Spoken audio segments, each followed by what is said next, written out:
30 years ago, the Soviet Union collapsed and the Cold War ended.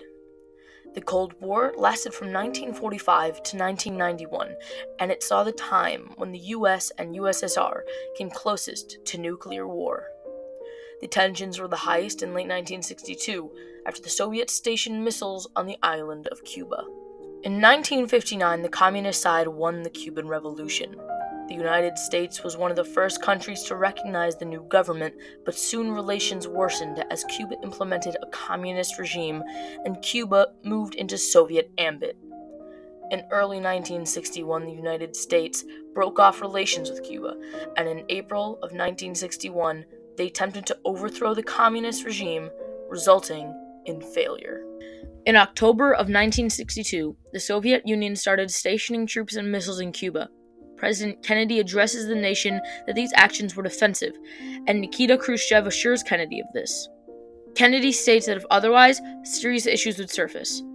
On October 16th of 1962, shortly before 9 in the morning, Kennedy's assistant for the NSA, George McBundy, shows the President Kennedy photos of missile sites being built in Cuba, showing that some serious issues have indeed surfaced. Good evening, my fellow citizens. This government, as promised, has maintained the closest surveillance of the Soviet military buildup on the island of Cuba. Within the past week, unmistakable evidence has established the fact that a series of offensive missile sites is now in preparation on that imprisoned island. The purpose of these bases can be none other than to provide a nuclear strike capability against the Western Hemisphere. President Kennedy could not deal with the existence of the missiles in Cuba. For the duration of the crisis, a group of consultants, along with Kennedy, tried to discover a way to tolerate the crisis with the suspense of a nuclear war as a possible outcome. During these events, the decision-making for the crisis took place in the White House, with hidden tape recorders whose presence is only known by President Kennedy and possibly his brother, Robert. The most reasonable explanation for his desire of having the tape recorders was to have precise material to write his memoirs later on. Here is one of the tapes taken on October 18th of 1962. During the course of the day, opinions had obviously switched from the advantages of a first strike on the missile sites and on Cuban aviation to a blockade. Dean Atchison, with whom I talked this afternoon, stated, while he was uncertain about any of the courses, favored the first strike. Kennedy stated the description of the missiles in an address to the U.S. public on October 22nd of 1962. And having now confirmed and completed our evaluation of the evidence and our decision on a course of action, this government feels obliged to report this new crisis to you in fullest detail. The characteristic of these new missile sites indicate two distinct types of installations.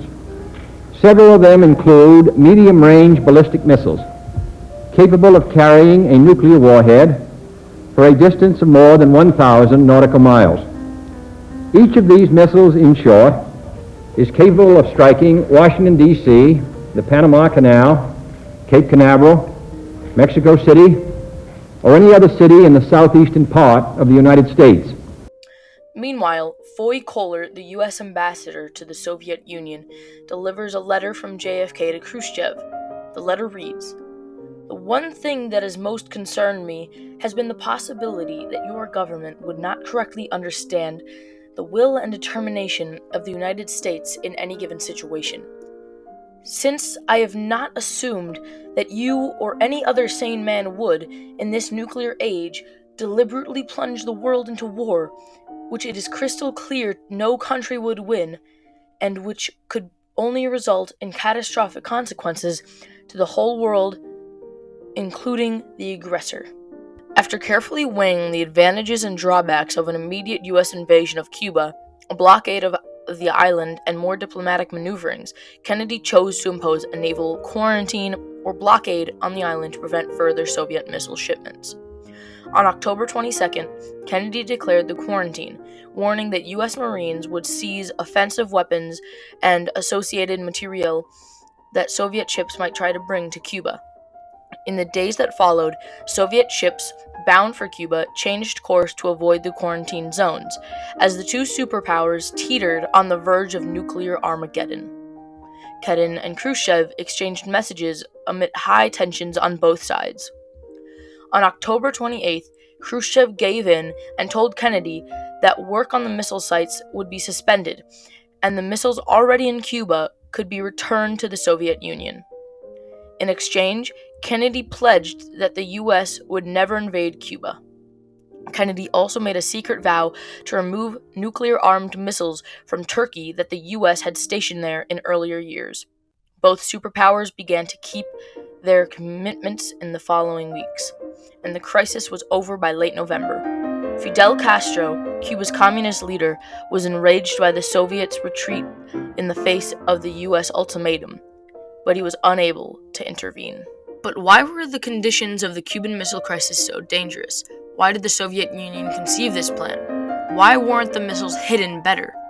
For fear of mutual atomic destruction, both superpowers were reluctant to utilize their nuclear weapons against each other during the fight.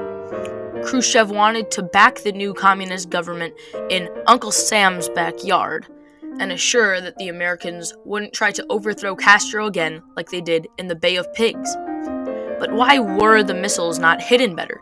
Historians don't know the answer to this, but as they are unable to figure out the Soviet Union's entire plan or whole reason for installing the missiles in Cuba. The Bay of Pigs invasion was an unsuccessful incursion attempt which lasted from April 17th to 20th in 1961, which was done by Cuban exiles who opposed Fidel Castro's Cuban Revolution on the southern coast of Cuba. Khrushchev had compromised in May of 1960 to defend Cuba with Soviet arms.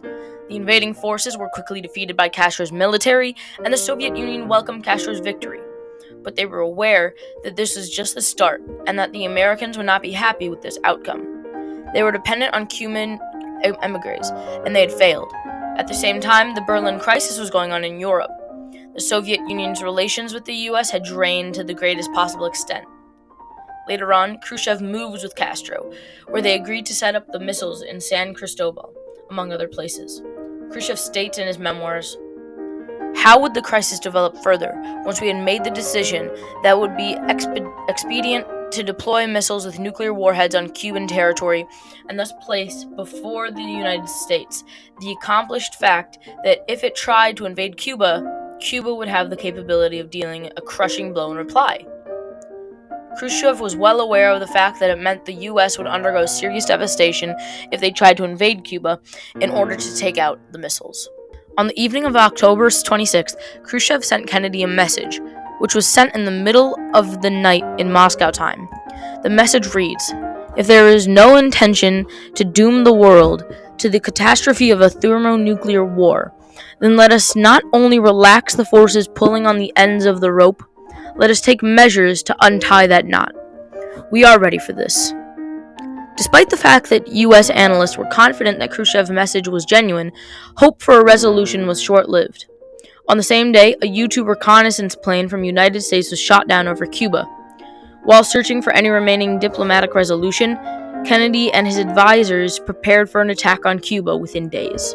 That night, in a communication to Soviet leader Mikhail Gorbachev, Kennedy recommended methods for evacuation of Soviet missiles from Cuba under UN supervision, as well as a pledge that the U.S. would not strike Cuba. Ignoring the second Khrushchev communication was a risky choice. The next morning, on October 28th, Khrushchev released a public statement announcing the dismantling and removal of Soviet missiles from Cuba. Although the disputes of the crisis had more or less ended, the naval quarantine kept going until the Soviet Union removed their Il-28 bombers from Cuba. And when that happened, the United States ended its quarantine on November 26, 1962, and the Cuban Missile Crisis was completely over.